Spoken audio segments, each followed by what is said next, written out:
ನಮಸ್ತೆ. ನಾವಿವತ್ತು ವಾಸ್ತುಶಾಸ್ತ್ರದ ಪ್ರಕಾರ ವಾಸ್ತು ಆಮೆಯನ್ನು ಎಲ್ಲಿ ಇಡಬೇಕು, ಯಾವ ಆಮೆಯನ್ನು ಯಾವ ದಿಕ್ಕಿನಲ್ಲಿಟ್ಟರೆ ನಮಗೆ ಒಳ್ಳೆಯದು ಅನ್ನೋದ್ರ ಬಗ್ಗೆ ಮಾಹಿತಿ ನೀಡ್ತಾ ಇದ್ದೀನಿ ನಿಮಗೆ. ವಾಸ್ತುಶಾಸ್ತ್ರದ ಪ್ರಕಾರ ನಿಮ್ಮ ಮನೆಯಲ್ಲಿ ಆಮೆನ ಎಲ್ಲಿಡಬೇಕು, ಆಮೆ ಇಟ್ಟುಕೊಳ್ಳೋದ್ರಿಂದ ಪ್ರಯೋಜನಕಾರಿಯೇ ಅಥವಾ ಆಮೆಯ ಆಕೃತಿಯು ಏನನ್ನು ಚಿತ್ರಿಸುತ್ತದೆ, ಇದರ ಬಗ್ಗೆ ಸಂಕ್ಷಿಪ್ತ ಮಾಹಿತಿಯನ್ನು ತಿಳಿಯೋಣ. ವಾಸ್ತುಶಾಸ್ತ್ರದ ಪ್ರಕಾರ ಅನೇಕ ಮನೆಯ ಅಲಂಕಾರಿಕ ವಸ್ತುಗಳು ಇವೆ. ಇದರಲ್ಲಿ ಆಮೆ ಕೂಡ ಒಂದು. ಸರಿಯಾದ ದಿಕ್ಕಿನಲ್ಲಿ ಇರಿಸಿದಾಗ ಮಾತ್ರ ಇದರ ಪ್ರಯೋಜನಗಳು ನಮಗೆ ಸಿಗುತ್ತೆ.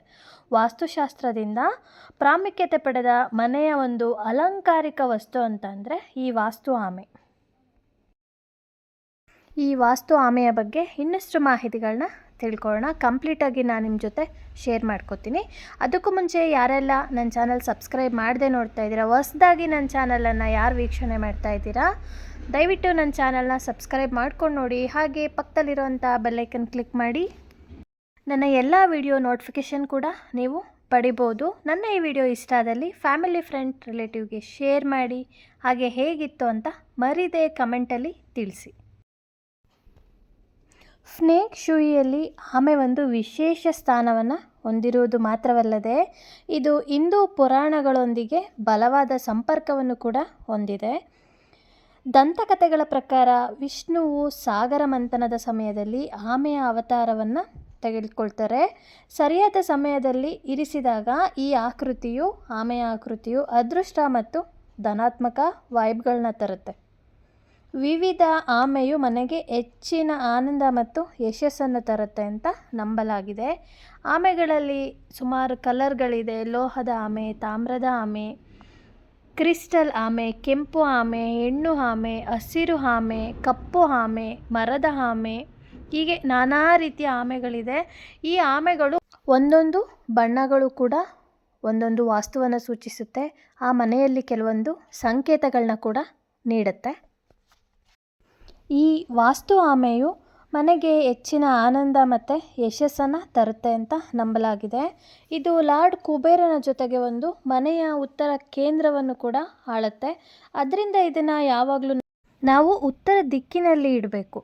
ಆಮೆಯನ್ನು ರಕ್ಷಕನಾಗಿಯೂ ನೋಡಲಾಗುತ್ತದೆ. ನಕಾರಾತ್ಮಕ ಶಕ್ತಿಯಿಂದ ನಿಮ್ಮನ್ನು ರಕ್ಷಿಸುವ ಗುರಾಣಿಯಂತೆ ಕಾರ್ಯನಿರ್ವಹಿಸುತ್ತದೆ. ಲೋಹದ ಆಮೆ ಇದನ್ನು ನಾವು ಉತ್ತರ ಅಥವಾ ವಾಯುವ್ಯ ದಿಕ್ಕಿನಲ್ಲಿ ಇರಿಸಿದಾಗ ಇದು ಮಕ್ಕಳ ಜೀವನದಲ್ಲಿ ಅದೃಷ್ಟನ ತರುತ್ತೆ. ಮಕ್ಕಳ ಏಕಾಗ್ರತಾ ಶಕ್ತಿಯನ್ನು ಹೆಚ್ಚಿಸುತ್ತೆ. ಜೊತೆಗೆ ಮಕ್ಕಳ ಮನಸ್ಸನ್ನು ಕೂಡ ಚುರುಕುಗೊಳಿಸುವಂಥ ಶಕ್ತಿ ಈ ಲೋಹದ ಆಮೆಗಿರುತ್ತೆ. ಒಂದೊಂದು ಆಮೆಯು ಕೂಡ ಒಂದೊಂದು ಸಂಕೇತಗಳನ್ನ ಒಳಗೊಂಡಿದೆ.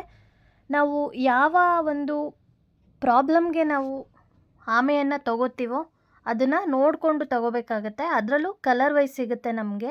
ಯಾವ ತೊಂದರೆಗೆ ಯಾವ ಆಮೆಯನ್ನು ನಾವು ಸೆಲೆಕ್ಟ್ ಮಾಡ್ಕೋಬೇಕು, ಯಾವುದನ್ನು ಯಾವ ರೀತಿ ಯಾವ ದಿಕ್ಕಿನ ಇಡಬೇಕು ಅನ್ನೋದನ್ನು ಕಂಪ್ಲೀಟಾಗಿ ಹೇಳ್ತೀನಿ. ನಾವು ಆಮೆಯನ್ನು ಸುಮ್ಮನೆ ಶೋಗೆ ಅಲಂಕಾರಿಕ ವಸ್ತುವಾಗಿ ಕೆಲವೊಮ್ಮೆ ಮನೆಗೆ ತಂದಿಟ್ಟಿರ್ತೀವಿ. ನಾನು ಕೂಡ ಆಮೆಯನ್ನು ಮನೆಗೆ ತಂದಿಟ್ಟಿದ್ದೀನಿ. ಬಟ್ ಅದರ ಬಗ್ಗೆ ಮಾಹಿತಿ ಗೊತ್ತಿಲ್ಲದೆ ತೊಗೊಂಡು ಬಂದಿದ್ದೀನಿ.